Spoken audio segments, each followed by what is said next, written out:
I'm Tony Lockwood, founder of Thomson Wright Partners, and I'm delighted to welcome you to the latest episode of Inside Track, where I discuss business transformation journeys with leading figures in industry.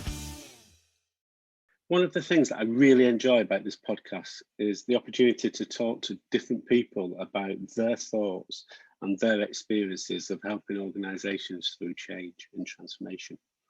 On today's show and on the next show, we're looking at transformation through completely different lenses than we have done so far. And today I'm joined by Colin Bell, a fellow operating partner within Gunnar Cook with myself.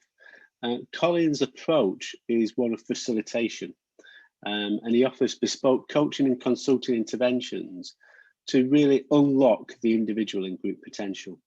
So his approach is very much a coaching style, very much a let's understand you as an individual so that you as an individual can help deliver that change and transformation within your team. So without further ado, let me introduce you to Colin.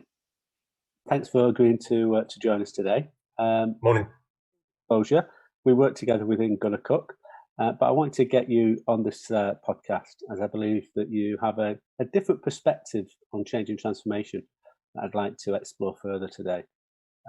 It's probably fair to say that you're not the typical transformation leader that we've had on the pod previously, in so much that I don't think you've led major transformation programs. But equally, I believe that we can all learn from your approach to delivering change and unlocking individual and team potential. And that's what I want to sort of explore a little bit further on the pod today. So let's start, as we always do, by asking you just to do a brief summary of your career to date and experience that you've built up over that time. Of course, yeah. And thank you in the first instance, Tony, for inviting me on today. Welcome. Yes, you're right. I mean, that was a nice introduction. And yeah, I like to think that I'm not perhaps typical in what I do and how I do what I do. I suppose there's three kind of key parts to my career, my background. Going back some time, I worked in digital media for about 10 years.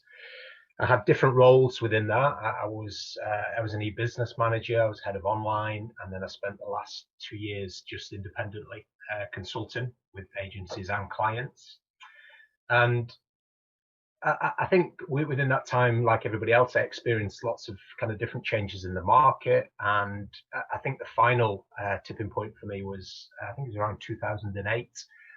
One of the recessions kicked in, and the industry really, really changed. And I think having done it for 10 years, I started to ask some questions as to whether there was another challenge for me. And I read an article, and I always tell people this, that I cannot remember anything else about this article or where it came from. But essentially, it said that everybody has at least two careers.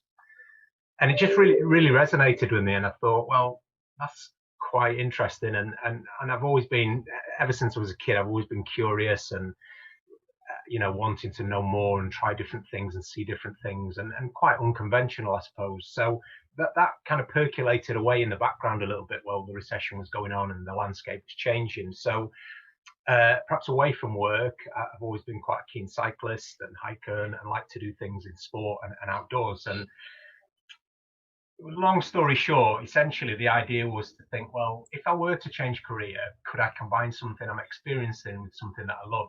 And I came up with the answer yes, without realizing how. But I then went on to try and figure out what it would look like. And either by fortune or effort or luck, that's kind of what I find myself doing now. So my path from my previous 10-year career in digital media started out in the fitness industry. I worked as a fitness instructor, qualified as a personal trainer, studied sport nutrition, sports psychology, strength and conditioning, lots of things around the body, essentially. Yeah. And as a cyclist, though, the big piece of it was a road cyclist, particularly, you spend a lot of time in your own head. Yeah. And I came to realize that that's not a great place when you're physically tired and your brain's telling you you're done. So a friend of mine recommended an NLP course for me. And I know people have different views on NLP, and this is going back about 12 years. But it was NLP for sport, and I was very open to learning back then, so I was doing every course that I could. So I went along to this session in Manchester, And it was brilliant, Tony. It was exactly the piece that I'd kind of been looking for, perhaps without realizing it, that I applied a lot of these things. I didn't know the terminology or the correct pronunciation of ideas and things, but without realizing it, I've been applying a lot of this in my previous career, and I was in sport. So it almost became the missing piece, if you will, to help me, help my clients, and selfishly to help myself with sport. So within my business currently now is 10 years old, just over 10 years old, and probably spent the first 3 or 4 years in and around sport, working with individual athletes. I work with a lot of universities and their sports teams. I had some affiliations with British Cycling and working with youth programs, which I still do. And then latterly, probably about the last about 4 or 5 years, I've gone back to the corporate world. And it's interesting because I know lots of people make parallels between sport and business, and equally that has its detractors too, because as I know you know, they're not the same. But I think the idea is that we work with people, and we understand a little bit about why people do what people do. And I've just been very fortunate to work with some amazing people, and I still do. And I've become a lifelong learner. I'm always trying to learn something. And I think where I find myself now is my two kind of passions or areas of interest are around productivity and performance, which the two are different, by the way. I'll just cover that because I have conversations around that, is to think about how I can help people improve or change their situation, how it relates to productivity and performance. Okay. And from a sort of change and transformation perspective, as we've said many times on this podcast, it is about individuals. It's about taking individuals on the journey and engaging individuals in an individual way, if that makes sense. And that's why I thought with your experience and knowledge, it'd be useful just to share some of that experience on here, because some of the ways that you will go about improving performance and productivity at an individual level and then at a team level will be equally relevant and equally applicable to those organizations that are going through change and the leadership of that transformation program. Absolutely, Tony. And that's the consistent thread, isn't it? And all the conversations you and I have, changes within that. Change has always been a huge part of my own personal journey and that of the clients that I work with, whether they are an athlete, a team, or a corporation. It's about, that's how I've kind of identified what the work we do is to change or improve a particular situation. Yeah. So what's your starting point typically? There's 3 tenets to what I talk about. So there's clarity, there's brevity, and there's simplicity. And I think, you know, that very much speaks to productivity in the work that I do, because most people are challenged around any of those areas at the moment. So to really try and understand what we're trying to achieve with the individual, it's to get that clarity. So for my own brain, as much as anything else, just to really simplify it, the process is to ask, well, let's identify what's the situation. That comes from the client. That's for me to understand their explanation and their view of where they are. The intervention is the next stage, which is obviously where I come in. What potentially can I do and how I can do it? And then ultimately, I guess it's about the result, isn't it? Which is either the change, the progression, or the identification of what it is that we want to do. So that's oversimplifying it, because but when you mention clarity, is that clarity in relation to what the organization wants, or is that clarity about what the individual would like to focus in on, or what their personal objectives are, and where they feel that it can deliver maximum impact, for instance? Or is it a combination of the two? Yeah, it's a great question, Tony, and I think it works on lots of levels. It would depend on, I do work with obviously clients one-to-one, so specifically then it's identifying the individual's requirements in each of those things. But then I suppose the challenge is, and this is often the catalyst within a team or an organization, if people have got different agendas and different desired outcomes, immediately then that presents us with potentially what the opportunity or the challenge is. Yeah. So, but again, I think that comes from this passion I have, or this drive to ask really, I suppose it's simple, and it's that adage, isn't it? Just because it's simple, it doesn't mean it's easy, but the questions that almost get people to think about it a little bit more. And I've been very fortunate, and I am very fortunate that I work with a real breadth of sectors, industries, and obviously sport and business as well. And I think that allows me to come in with this kind of unbiased view of things. And over the years, many times people have asked or questioned whether it's a sport or a business, what do you know about our sport or our sector? And I've never professed to be an expert in anybody else's business, because I'm not. Yeah. They're the expert in what they do. For me, it's about, I suppose it's the whole myopia thing that I come in with a view of, well, I've seen it in a different sector or a different industry or a different sport. And, I modeled the ideas going back from sport, taking ideas from Clive Woodward, did something years ago, didn't he, when England won the World Cup. Yeah. Dave Brailsford did something similar with British cycling. So it's to take that concept, really, that I'm not too close to it. So I can almost ask seemingly stupid questions, but they often are the catalyst to get people to think, yes, perhaps we're too close to it, or we need to look at it in a slightly different way. I think that's an interesting observation, actually. And I remember Sir Clive Woodward in his book Winning, reading it many years ago, and it was partly a story about the 4-year program leading up to the World Cup winning the World Cup, should I say. But secondly, a real management book, leadership book. And one of the key things I took out of that, and I think is absolutely applicable in organisations going through change, is that you could have the coach, the Sir Clive Woodward or the Dave Brailsford person, leading it in maybe sponsoring it or being the figurehead for the transformation. But what you need it all the way through that team, in their cases, and all the way through the organisation within a transformation, are leaders. So I remember Sir Clive Woodward saying he had 5 or 6 captains on the team. So there was the official captain, but they had a leader of the forwards, a leader of the backs, a leader in the scrum, and every stage they had this sort of mini team. And I think there's so much that organisations can learn from that, and certainly I've attempted to do that in the past when I've been leading transformations. Is breaking that massive team down into its component parts and put in. We call them change leaders, we call them champions, whatever you want to call them, but they are people that can act as that captain in their area and be that figurehead and that drive to ensure that we're getting consistent messages going through. That's right.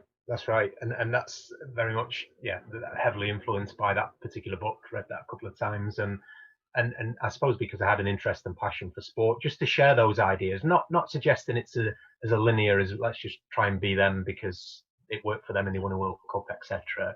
It's obviously, and you know this, it's not as obvious or as oversimplified to suggest that, but it's just the premise, isn't it? If I'm too close to something, it's the same with me in my own business, and I've seen it with lots of other people, because I'm so passionate about productivity and performance.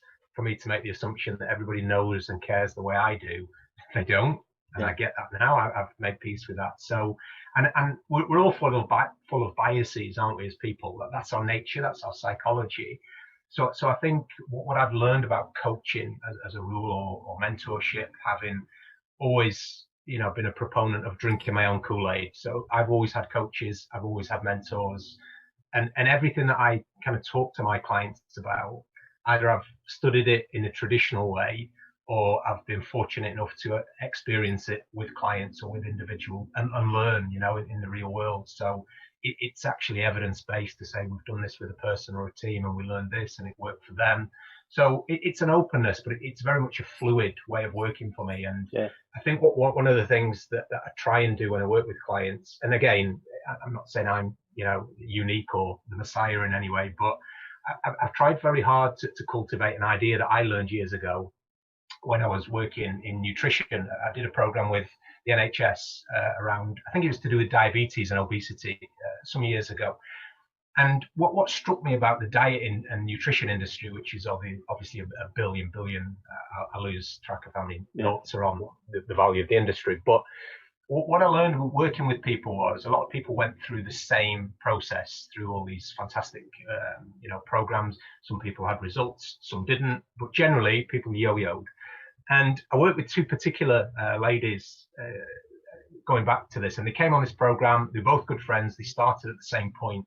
And that they both had some success to start with, and one lady continued to have really good results, and the other lady didn't, and she was doing exactly the same thing, but she became quite frustrated by that. And I spoke to her, and I took her to one side one time, and it was just the two of us, and I said, you don't seem yourself. You're really upbeat and you're really committed. And she said, well, I'm doing everything that I've been given, the information, the ideas, and I'm doing the work, but my friend's getting the result, and I'm not. And I could see her almost defaulting back to type. She said, maybe it's just me and I can't do this. And I thought she's been conditioned with that thinking because of programs and things she's done previously. So just to kind of move her away from that. And this is when I was doing a lot of cycling and my diet was a bit extreme at the time. But I told her, kind of these are the things I eat. And would you eat my diet? And she said, God, no, why would I? And I said, well, to prove the point is that diet is useful for me. It serves a purpose for me, for what I want to achieve. And I know what other things I could eat and should eat. But for you, what about this very simple premise that this is it's an experiment of one. So we can take the best bits of the generalized information and the standard stuff, but we can personalize it to you. And it was like a light bulb for this lady. And she'd been dieting all her life. And she said, it's just very interesting that I've never seen it or thought about it that way. And I took that into business as well, to think of all these different people that, if we're all trained and conditioned and we read the same things and we do the same things, chances are we're going to see the same way and think the same way. But sometimes, obviously, that has a place and a purpose. But equally, from a disruption point of view and a productivity point of view, it can be interesting to go back to this idea. It's an experiment of one. The people that I work with who have the success go with that. And interesting, we on numerous previous episodes we talk about when you are kicking off a change program or a major activity, you're likely to come up with some resistance, and we've had numerous conversations about what the titles we put on those people, but the probably the most common one are the sort of red, amber, green. So the green people will just go with it and they'll like it and they'll enjoy it and they'll move and progress in the way that you want to do. But at the other end of the extreme, there's the red people that will look to do anything in their power to stop it or to detract from the objectives and stuff like that. And the way that we overcome those is very much along that sort of power of one. Let's go and talk to them, and let's really understand why they're thinking in the way that they're thinking, and break that down so that we can actually turn them around. You never get everybody, but when you do turn them, they become a real advocate for the change, and it's about identifying them early. And watching and observing, and as you say, that power of one, go in and start to talk to them as an individual rather than as one of the collective, and really get to understand what could work for them, and how you need to adapt the messaging or the approach, etc., to make it applicable and to help them to deliver as much as they can deliver. Yeah, I think it's right, Tony. I think, from my own experience as well, and again, drinking my own Kool-Aid, I subscribe to that, and I found my own path in lots of things that I do. Not saying it's right for everybody, but it's almost the Pareto principle, as you say. You're never going to get buy-in, but if it's 80-20, then we can live with that, isn't it? Because if we can get it into the bloodstream by this handful of people who are, as you say, the early adopters or the change catalysts or whatever they are, then great. But I just don't, I can only speak from my own experience and the many conversations I've had with people. I just don't think we kind of shown that way. It's not conventional, is it, to say, well, the phrase that I use is you've got to set yourself up to win. You know, when clients often get frustrated or challenged around these things, it's because of comparison to something or somebody else's way of doing it. Yeah. Doesn't mean the way is wrong. It might just be the wrong way for that person. So I think that's really important. Yeah. So you touched on 3 areas. One which was the clarity, yes, and I think then you went on to say brevity. So yes, clarify brevity. Yeah, brevity for me, and this is an interesting one because I think it's a fairly old word. And one of my good friends who's a great guy in marketing and brand, and he helped me when I was formulating my idea of what this business was. And I think in a world that's very noisy and very busy for us all these days, I'm somebody who aspires to, I like peace, I like silence, I love the outdoors, etc. And I think it's really, really important to balance that too. And what I also saw was, and I think this is across, social media, technology and devices. And I think that the real point where it became something that was important to me was when I was asked to do a proposal for somebody. And there were 2 people in the organization, and one of them had said, yeah, we'd like to see this, and we'd like to see this, and lots of information. But his partner, who was the other director, said, I don't need all of that. He just basically said to me, tell me in as few words as possible how you can help us. Yeah. And it was interesting because the 2 wanted very different things, and it made me go away and think about, well, here we are. And then I thought about my own communications going forward. And I think at the time, and you might remember this, it was Twitter. I was reading an article about Twitter going back some years ago, and they implemented this thing internally, and this related to productivity and efficiency, that for a period of time, they put this method of communication in play that they could only use their own platform. So brevity. So in terms of you and I communicating, if there's no boundary on how often I can ring you, email you, the length of my emails, etc., I'll probably just waffle on. But if I only had, I think it was 110 characters back in the day, what it does, it makes me a lot sharper in terms of how I think. If I've got to get this message to Tony in limited characters, think about exactly what it is. And it was really interesting when I read that article, because I thought, that has so many implications in the way we communicate, the way we interact. And what it does, I believe what it makes us do is to think a little bit clearer. Rather than me waffle on and tell you 50,000 things, just tell Tony what I want him to know. Yeah. So the idea of brevity was just to that, because I think it gets us to think sharper, clearer and faster to the point, and also communicate a little bit better. So that's where the brevity came from. Oh, interesting. Yeah. And again, that is something that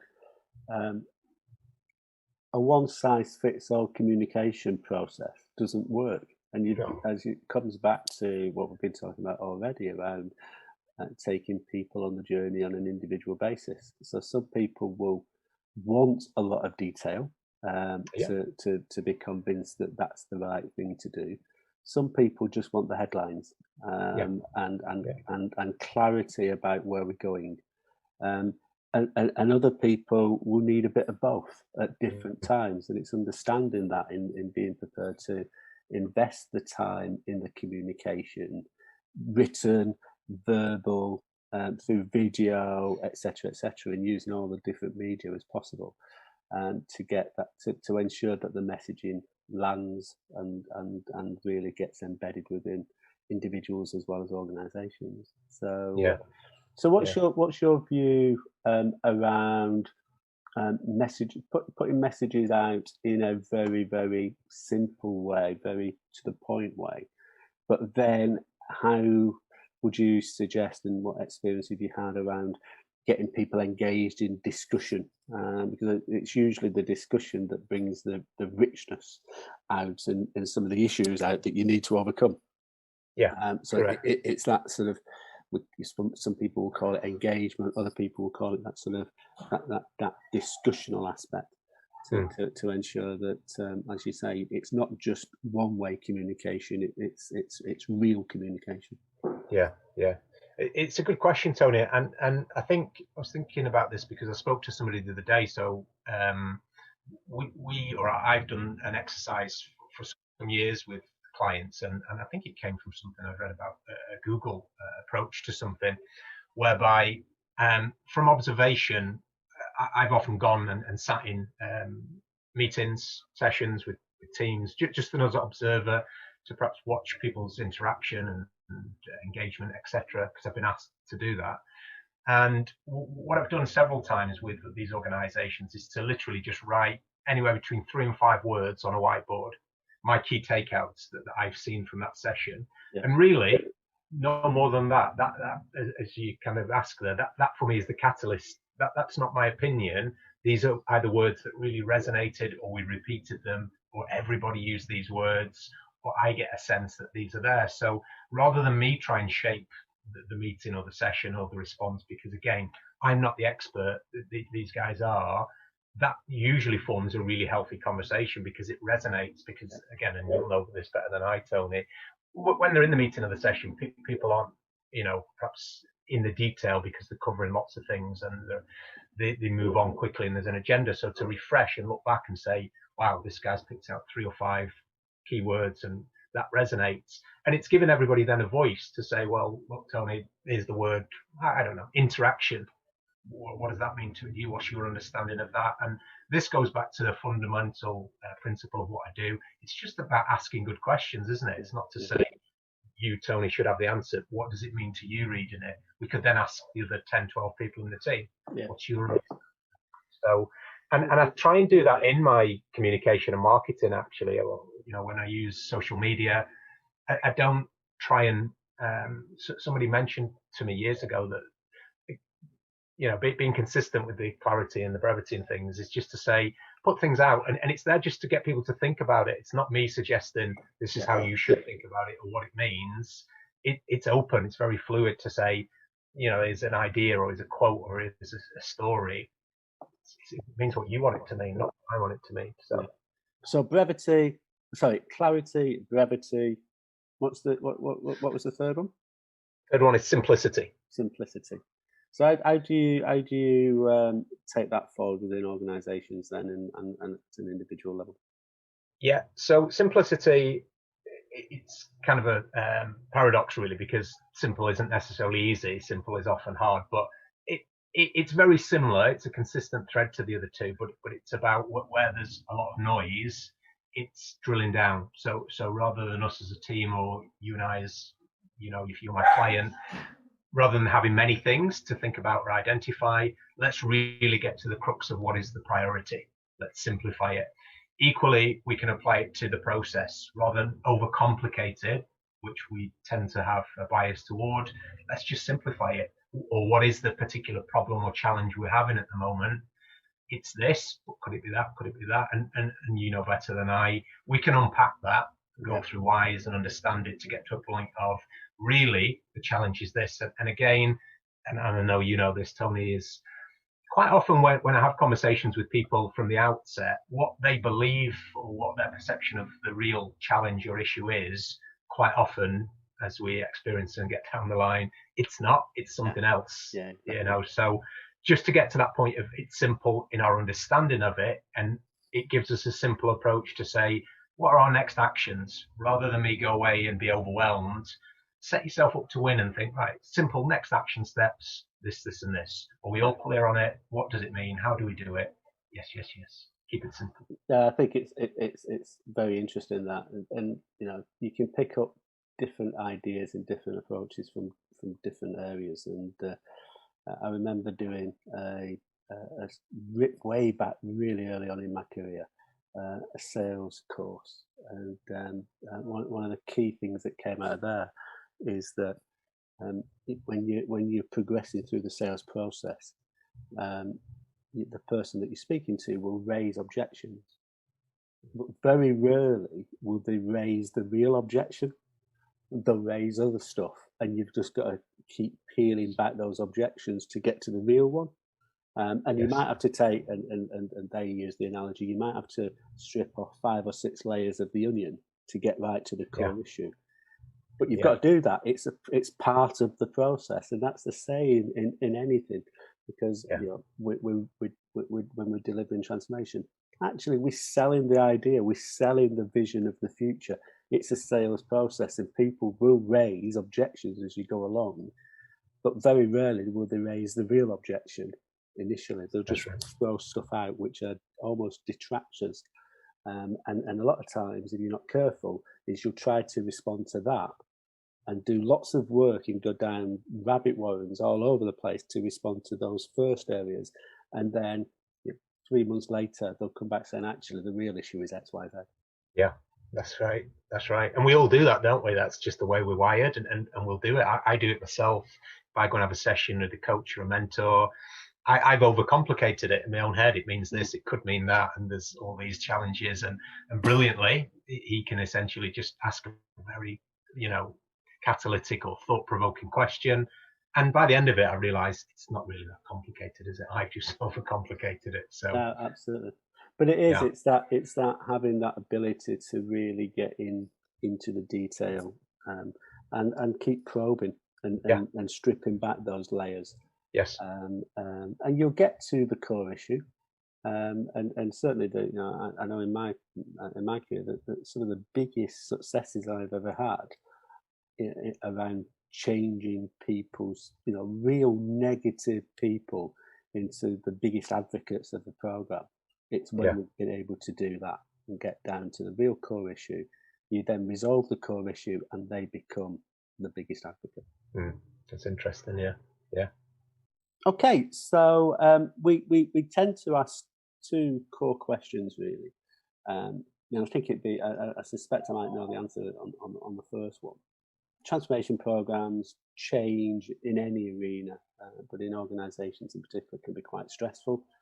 Can be stressful for the people that are leading the transformation. Can be stressful for the people that are receiving or being being seen as being receiving the change in the organisation.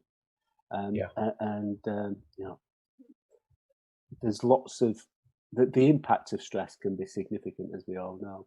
So we tend to ask the question, what do you do to alleviate your stress? And is there any lessons in there that other people can look to adopt?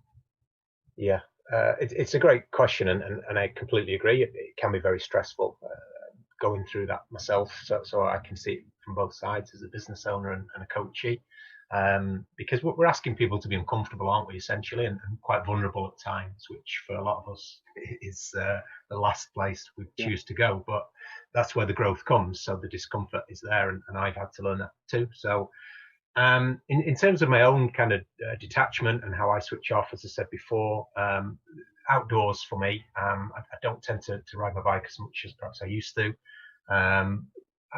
Prior to lockdown, I would go hiking at least once a month, if not twice, up to the Lake District 10-2.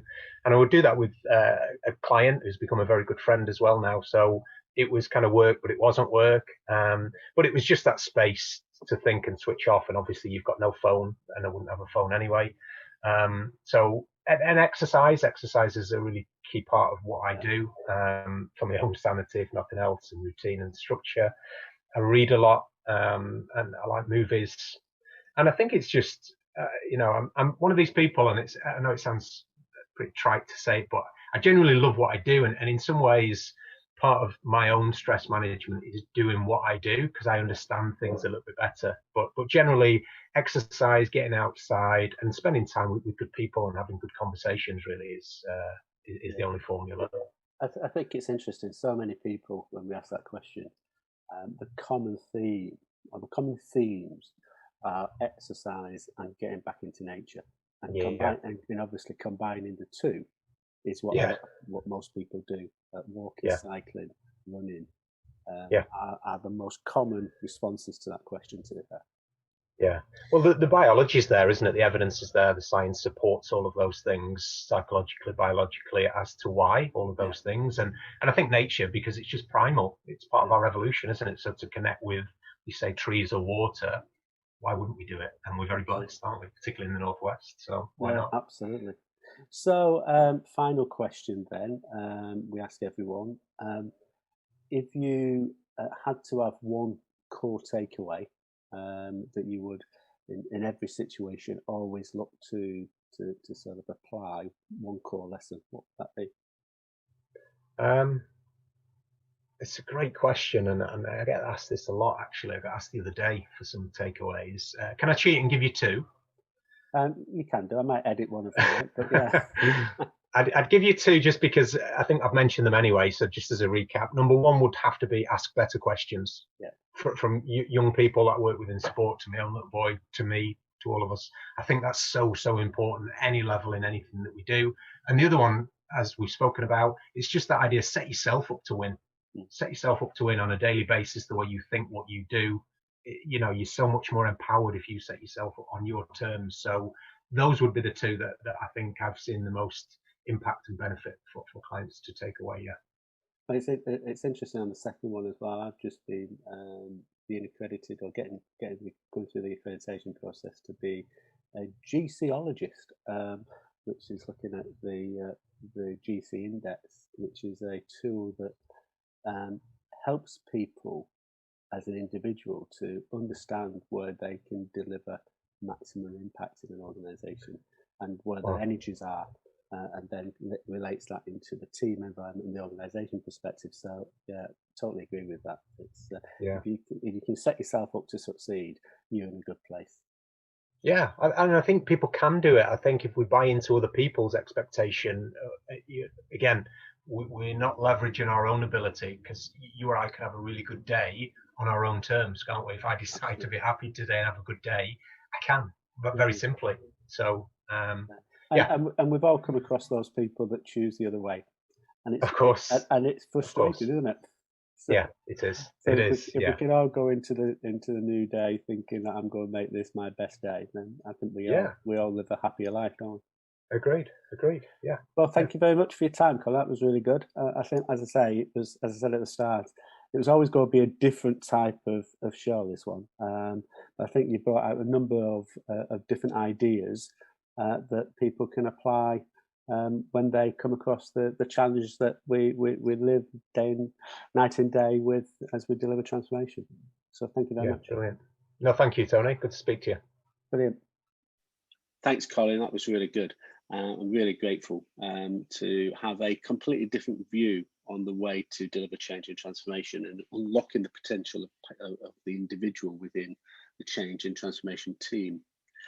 The next show in a couple of weeks' time will add to this by demonstrating that there's not just one way to deliver change and transformation, and we'll have a slightly different approach covered in the next show. If you haven't already, please subscribe and leave some feedback. It's great to hear stories on how you are looking to adapt some of the messages that we have within the podcast.